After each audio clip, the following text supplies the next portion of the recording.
Good evening, good morning, and good afternoon. Today I'll be reading from Acts chapter 27. Let's begin. And when it was determined that we should sail into Italy, they delivered Paul and certain other prisoners unto one named Julius, a centurion of Augustus' band. And entering into a ship of Adramyttium, we launched, meaning to sail by the coasts of Asia. 1. Aristarchus, a Macedonian of Thessalonica, being with us. And the next day we touched at Sidon, and Julius courteously entreated Paul and gave him liberty to go unto his friends to refresh himself. And when we had launched from thence, we sailed under Cyprus, because the winds were contrary. And when we had sailed over the sea of Cilicia and Pamphylia, we came to Myra, a city of Lycia. And there the centurion found a ship of Alexandria sailing into Italy, and he put us therein. And when we had sailed slowly many days, and scarce were come over against Cnidus, the wind not suffering us, we sailed under Crete, over against Salmone, and hardly passing it, came unto a place which is called the Fair Havens, nigh whereunto was the city of the sea. Now, when much time was spent, and when sailing was now dangerous, because the fast was now already past, Paul admonished them, and said unto them, Sirs, I perceive that this voyage will be with hurt and much damage, not only of the lading and ship, but also of our lives. Nevertheless, the centurion believed the master and the owner of the ship more than those things which were spoken by Paul. And because the haven was not commodious to winter in, the more part advised to depart thence also, if by any means they might attain to Phenice, and there to winter, which is an haven of Crete, and lieth toward the south-west and northwest. And when the south wind blew softly, supposing that they had obtained their purpose, losing thence, they sailed close by Crete. But not long after there arose against it a tempestuous wind called Euroclydon. And when the ship was caught and could not bear up into the wind, we let her drive. And running under a certain island which is called Clauda, we had much work to come by the boat, which, when they had taken up, they used helps, undergirding the ship, and fearing lest they should fall into the quicksands, strake sail, and so were driven. And we, being exceedingly tossed with a tempest, the next day they lightened the ship. And the third day we cast out with our own hands the tackling of the ship.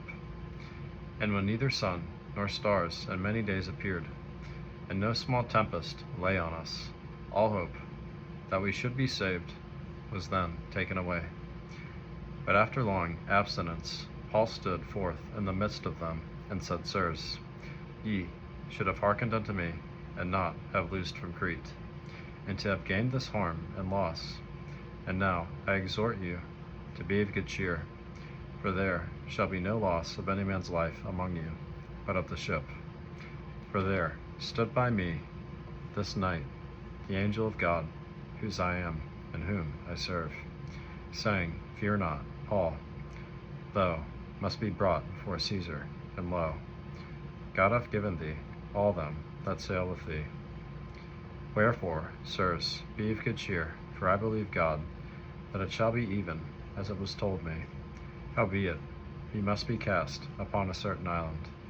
But when the 14th night was come, as we were driven up and down in Adria, about midnight the shipmen deemed that they drew near to some country, and sounded, and found it 20 fathoms. And when they had gone a little further, they sounded again, and found it 15 fathoms. Then fearing lest we should have fallen upon rocks, they cast 4 anchors out of the stern, and wished for the day. And as the shipmen were about to flee out of the ship, when they had let down the boat into the sea, under color, as though they would have cast anchors out of the foreship, Paul said to the centurion and to the soldiers, Except these abide in the ship, ye cannot be saved. Then the soldiers cut off the ropes of the boat, and let her fall off. And while the day was coming on, Paul besought them all to take meat, saying, This day is the 14th day that ye have tarried and continued fasting, having taken nothing. Wherefore I pray you to take some meat, for this is your health. For there shall not an hair fall from the head of any of you. And when he had thus spoken, he took bread and gave thanks to God in presence all of them. And when he had broken it, he began to eat. Then were they all of good cheer, and they also took some meat. And we were all in the ship 260 souls. And when they had eaten enough, they lightened the ship, and cast out the wheat into the sea. And when it was day, they knew not the land, but they discovered a certain creek with a shore, into the which they were minded, if it were possible, to thrust in the ship. And when they had taken up the anchors, they committed themselves unto the sea, and loosed the rudder bands, and hoised up the mainsail to the wind, and made toward shore. And falling into a place where 2 seas met, they ran the ship aground, and the forepart struck fast, and remained unmovable. But the hinder part was broken with the violence of the waves, and the soldiers' counsel was to kill the prisoners, lest any of them should swim out and escape. But the centurion, willing to save Paul, kept them from their purpose, and commanded that they which could swim should cast themselves first into the sea, and get to land, and the rest, some on boards, and some on broken pieces of the ship. And so it came to pass that they escaped all safe to land. God bless you guys. If you enjoy, leave me a like and subscribe to my YouTube.